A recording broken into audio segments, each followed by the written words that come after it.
Hello everyone, this is Ranger Rob and welcome to the Ranger Rob Country Living channel. Today I want to talk about something that got me riled up. Chad Panther did a show today, and I like the guy a lot.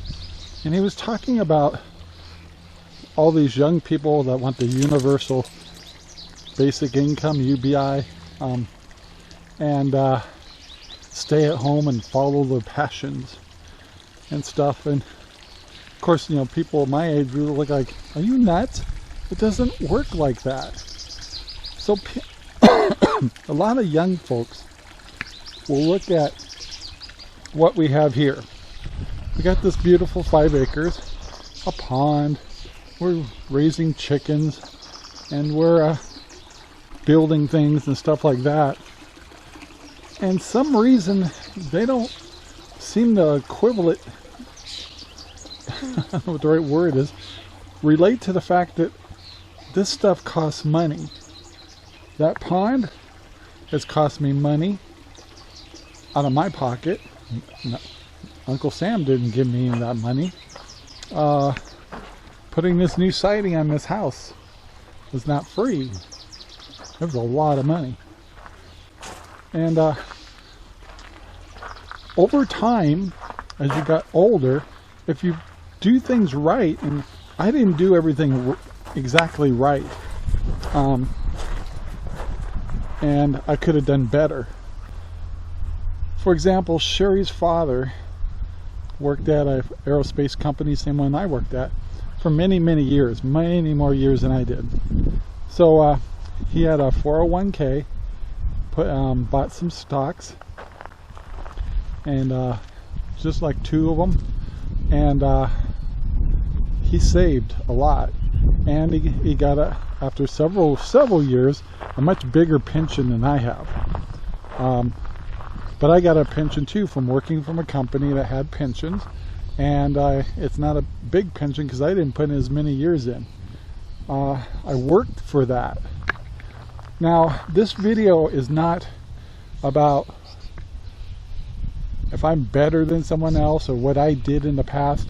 They're only examples or building blocks that so many young people have seemed to have somehow missed out on, and they're in for a big shock, a really big shock. For example, these are things that I did. That doesn't mean it's right, because everybody's different. So everybody, the big talk is, well, if I could stay at home and do what I want, didn't have to do a job 40 hours a week, I could follow my passions like gardening. I gardened for years with a 40-hour job. I don't know why they can't. I don't need to put my whole day into gardening. So when I was young, when I was a teenager, I worked at a car lot, and then in the summers I would go to a place called Westport, Washington. And my father was always, even though my father was an executive, highly educated mathematician, he still insisted that I had a good work ethic. And we used to go to Westport and go salmon fishing all the time with a bunch of executives. I was just a teenager, and there was always these deckhands working on these boats that were working their asses off but making good money. And my dad made this suggestion. He goes, you know, you should learn how to do that. It'd be a great summer job. And even at that age, I'm going, hell yeah, I love fishing. I love to work on these boats. So a bunch of us as teenagers, we went to Westport camping, and we kind of partying all night, and we kind of had a couple of beers. I think it was 16 or 17 at the, I know I was too young. And I get this brilliant idea with my friends. Why don't we go down to the Westport fishing area and see if we can get jobs working on boats as a deckhand? And about 3 of my friends say, yeah, that sounds cool. So we go down there. This is a big fishing town at the time. And we've never been deckhands before. We fish. We know how to fish. And we went there, and we went to some of these charter offices, and we says, is there any openings for new deckhands? And the guy goes, well, sit there. They're always looking for someone because deckhands don't show up or something. Believe it or not, all three of us got on a boat, our own different boats, to help some skippers, and they were patient. I mean, for skippers that they had to kind of teach us along the way, and so we all went out in these different boats, and we didn't have the right gear or anything like that, but they had some stuff on the boats and stuff. And I had a skipper who was very understanding, and so he just showed me how to set up people's poles, what the process was, the fact that we had to bait their hooks and net fish, and we got yelled at a few times for being stupid. And before you know it, at the end of the day, I got paid $1 per head, and we'd have 17 to 20 people on the boats. And remember, this is in the 70s, and we had to wash the boat, and we had a flat fee, like $5 or $10 on top of that. And once we got good at doing filleting and stuff, when the boats came in, people that caught like sea bass and stuff like that, they would find people that are willing to fillet out fish for 50 cents a fish or $1 a fish.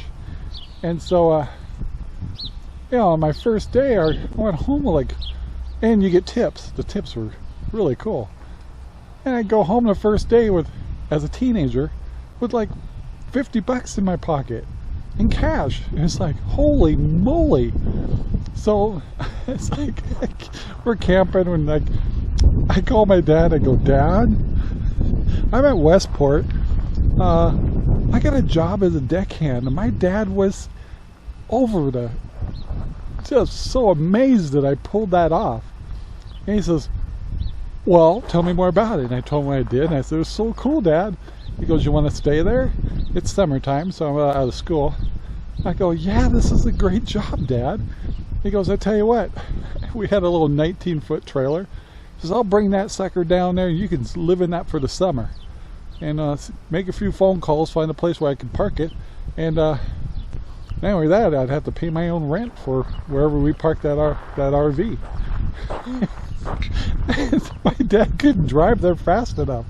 And some of the other boys, they wanted to stay too, so we all paid together and paid our first rent and got our first jobs, and we got up, some days we made up to $95 a day. And on the charters, it's 7 days a week. It was hard work. And you get up really early every day. And yeah. So, oh my gosh, what a great way to learn ethics. I learned about rent, and I learned about being on time, and oh yeah, once in a while you sleep in and you find your skipper pounding on your door saying, get your ass on my boat. So it was always peaches and cream. And wow, what an adventure. And I did that for 2 years. I couldn't wait till the next summer and try to get on a bigger and more popular boat to make more money.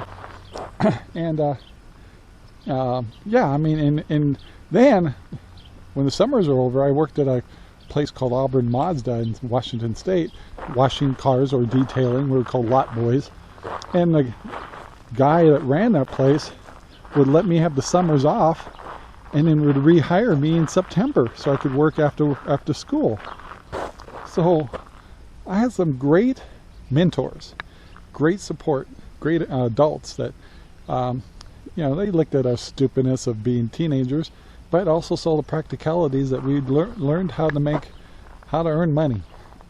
And so, I know it was a long story, but the point is, this house, these parts here and stuff here, the stuff we built, this cost me hundreds of dollars.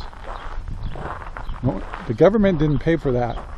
All these mats for the gardens and stuff. I don't know where you get your passion of, I want to stay home and just garden.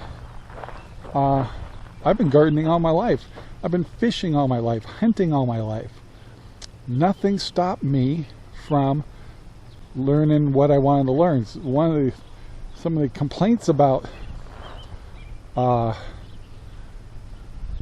today's generation is, well, we can't learn our passion because we have to do that terrible thing called working.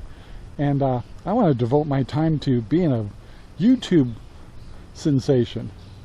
Well, hell, I've been trying to do that, and I'm far from it, but I do all right.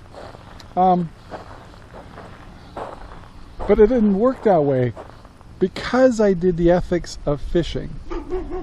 Then later on, I went to college for a while, and then my father says, you need to learn a skill. So he had, since he was a high up guy in the aerospace company, he found a thing where I could learn how to be a electrical installer for airplanes.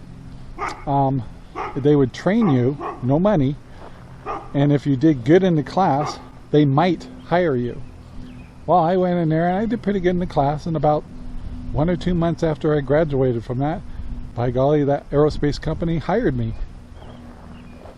There was my first skill, electrical. So not only did I, I went in there, kind of learned it, it was a union job, the whole works, good money, and but I wanted more. My dad was a big muckety muck, and I wanted to be like my dad. So I worked hard and went to night school and learned electronics, not installation, but electronics. And I learned fiber optics. And I wanted to be a manager really bad. And here I am, this scraggly 21-year-old, like with this dream. And back then, you wanted to lick the part and things like that. So I'd be the only one working out in the shop. I might actually have a nice shirt on and slacks, but not over the top where I couldn't do my job. But the point is, I wanted people to picture me capable of being a leader. So not only did I do night school with Boeing, oops, I just gave away the company. I took their night schools and learned all things. I also took their leadership schools, and I did a lot of my own individual leadership schools. And slowly but surely, I started making it through the ranks. I became what is called a working lead. Then later on, I actually became a lead. And then finally, I had this supervisor. Drove him crazy because I wanted this magical course called, it was a management education course that you could get at Boeing. I gave the name, and if you had that certification, it's almost like a key to get you into the first management job. And he didn't want to do it. He's like, you're too young and all that stuff. But I was relentless. He finally said, okay, I'll sign off. And I was like 27 years old, and I took the course, and I started putting my name in on jobs all over.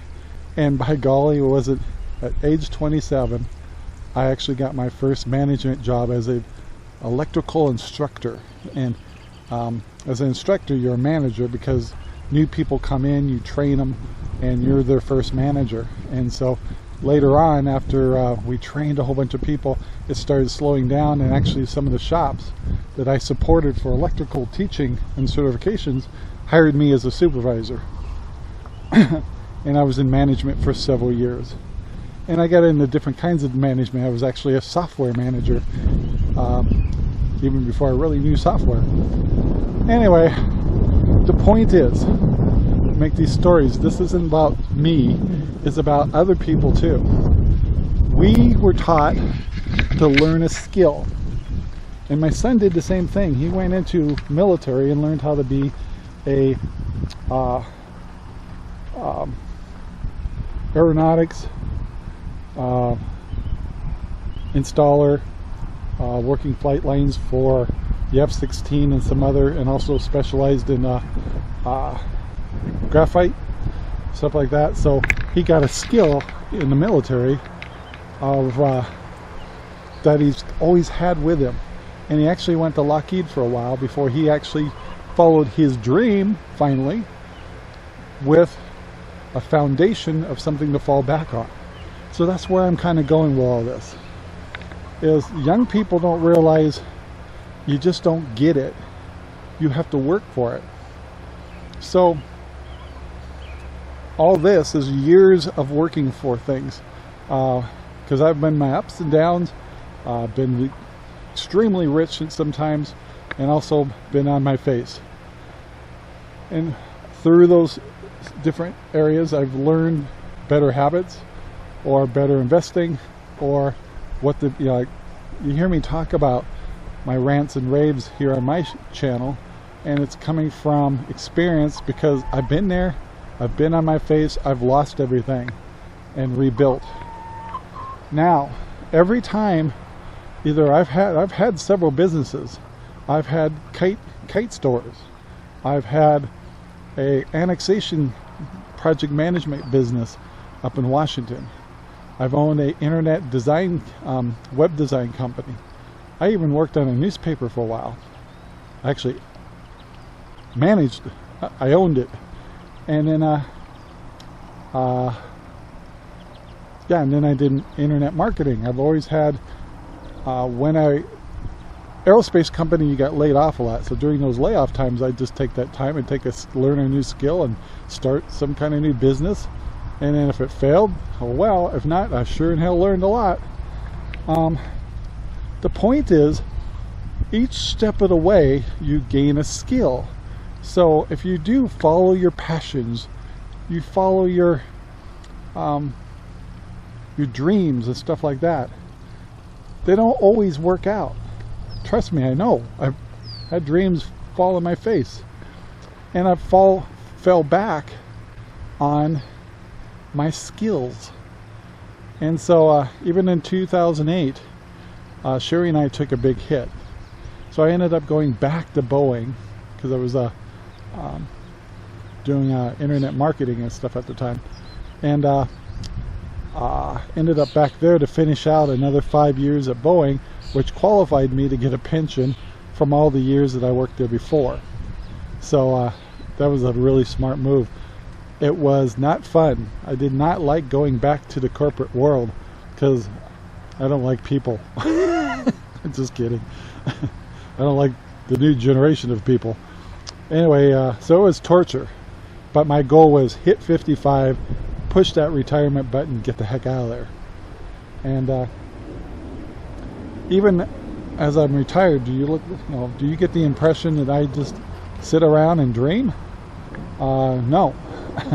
And then Sherry, she still works. She enjoys what she does. She's in accounting, and because we're under 62 or 65, we don't have insurance, so she's still working for our insurance, and she's building up another type of pension, and then eventually both of us will get our Social Securities. And after 60 years of life, we earned those different things: our pension, our Social Securities, our Medicare that comes up, Medicaid, all that stuff we'll be eligible for, because we work to that time frame. But when I was younger, I was instilled with, take on the world. The world has so much to give. But I knew it wasn't given to me. I knew I had to earn it. So if I wanted to be a contractor, I had to learn how to build things. If I wanted to be electrical, I had to learn how to be an electrician. If I wanted to learn fiber optics, I had to go to school for it. If I wanted to be a manager, I had to look the part, play the part, and qualify for the part. And not given to me, earned. And so I realized I just left my gate open.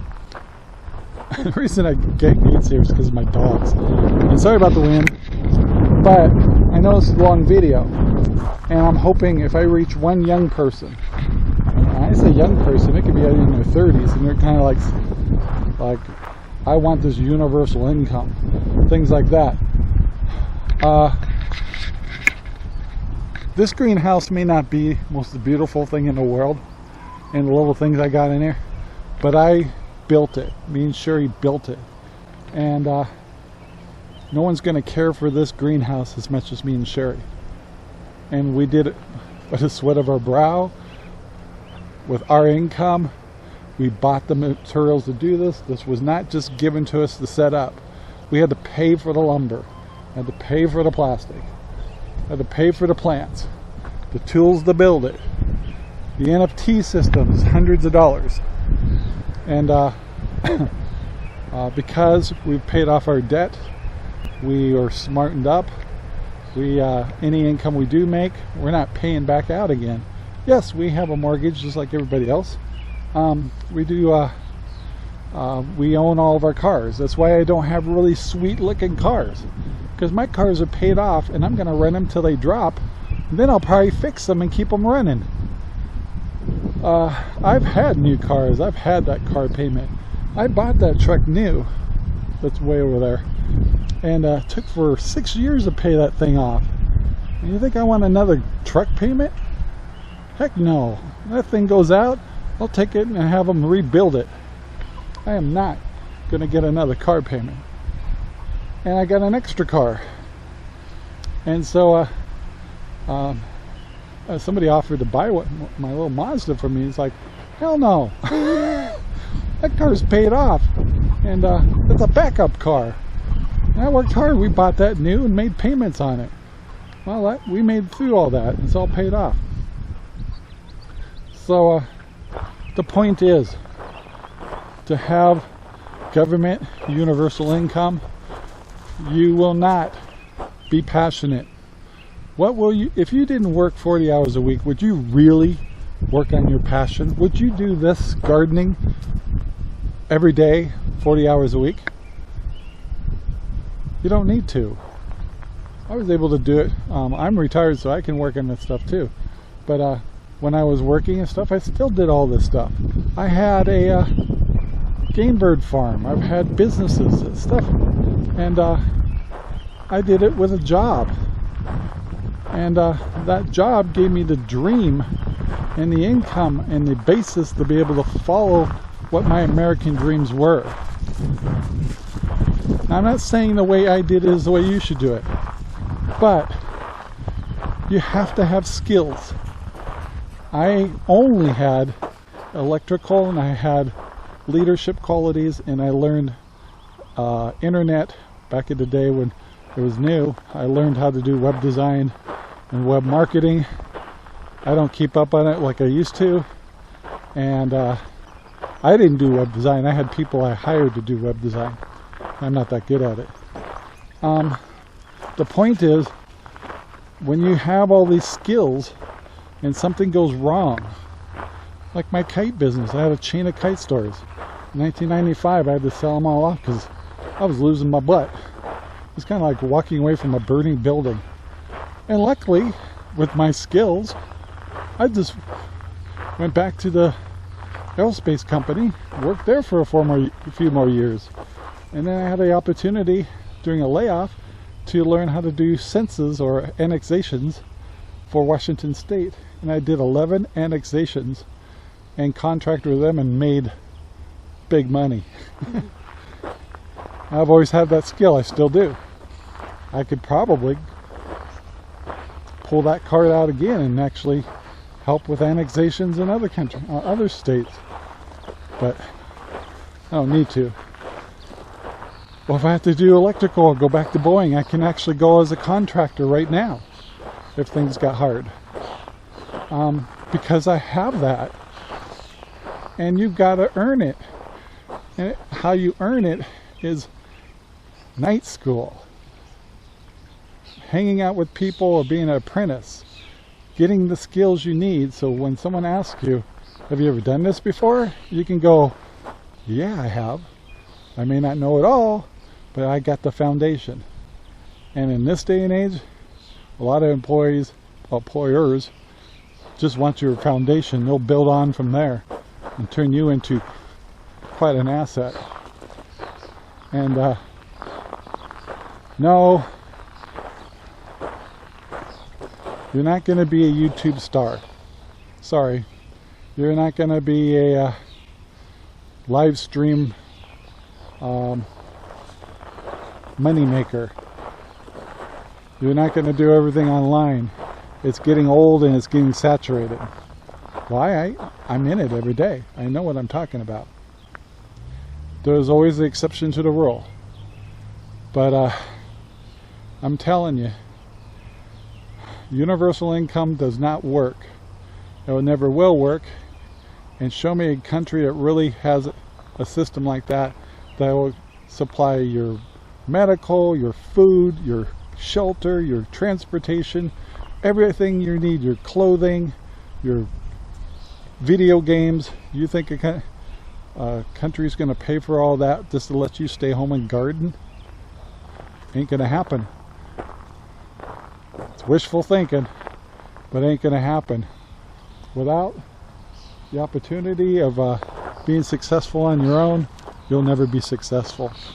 So I wanted to take the time to say thank you very much for watching. I hope that was a good rant. And work on your skills, guys. And my wife just came home. She's like, what are you doing in the driveway? I'm ranting. So guys, have a great day. Thanks for watching. Talk to you later. Bye now. Our videos are made possible by RangerRob Poopy Bags. Available at Amazon right now. Thank you very much for watching our video. Please take the time to like, subscribe, and share our videos all over the whole wide world. Thanks.